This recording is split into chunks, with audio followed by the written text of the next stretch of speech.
Brought you a red-hot tip earlier from Sandringham Secondary College. Large swastika carved onto the wall of what we understand to be the junior school hall. We've put in a call to the college. They're not commenting, as is the way these days. On the line, the man who alerted us, Dvir Abramovich, Anti-Defamation Commission Chairman. Good morning. Morning, Neil. Good to be with you as always. Thank you for your time. Do you know what has actually happened there? Well, we were alerted yesterday by a concerned parent with students who was visiting the school. Apparently, it was an open day.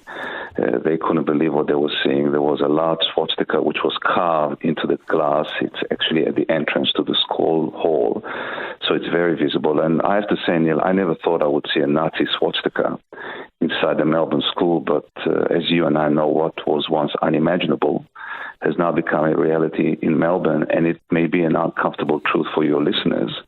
But to me, it's clear that anti-Semitism and racial hatred is taking a firm foothold in our city, and it's becoming a part of our daily life. Imagine the pain and the fear that a Jewish student, especially one who has Holocaust survivors in their family, would feel when they see this, and it's very, very disturbing. Was there only one? Was there one, well, it's bad enough, but carved into the glass, or were there more? No, there was one, and, to desecrate a school with this evil emblem of genocide and of hatred violates the core values and spirit of schools. This school is supposed to be a place, a haven, where students and family and staff of all ethnic and religious backgrounds should be safe and welcomed. But the reality is that public schools in Victoria are not safe for Jewish students.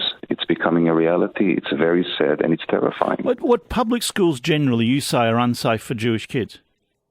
Yes, I think so, that anti-Semitism in Victorian schools is a monumental and hidden crisis, and it's keeping Jewish parents who are terrified about the physical and mental safety of their children up at night.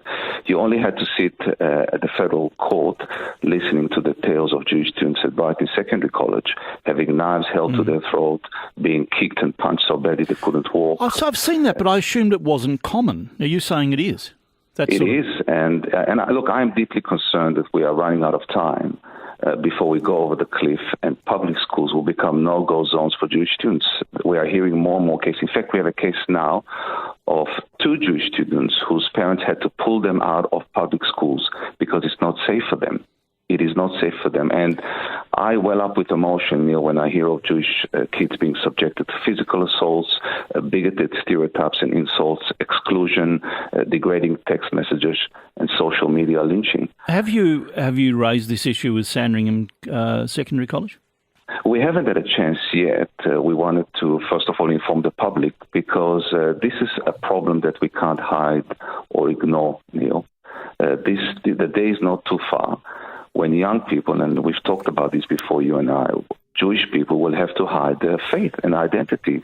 It would seem we've got, look, I don't want to personalise it, but I went to school in the late 60s in the Caulfield area, a lot of Jewish kids there. Most of my mates were Jewish, a lot of different ethnicities too. But I don't remember even a hint of anti-Semitism. Has it got worse?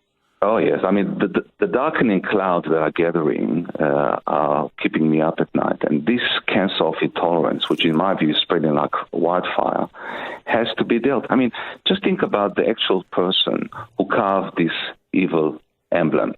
He was, in a sense, or she was writing out a deranged fantasy. Presumably a child, too.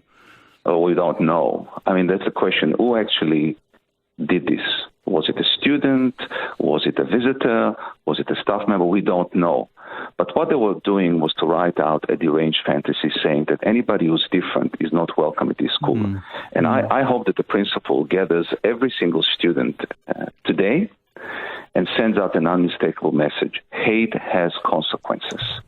Yeah, I agree with you. Thank you very much, Dvir Abramovich, Anti-Defamation Commission. He's the chair of the Anti-Defamation Commission.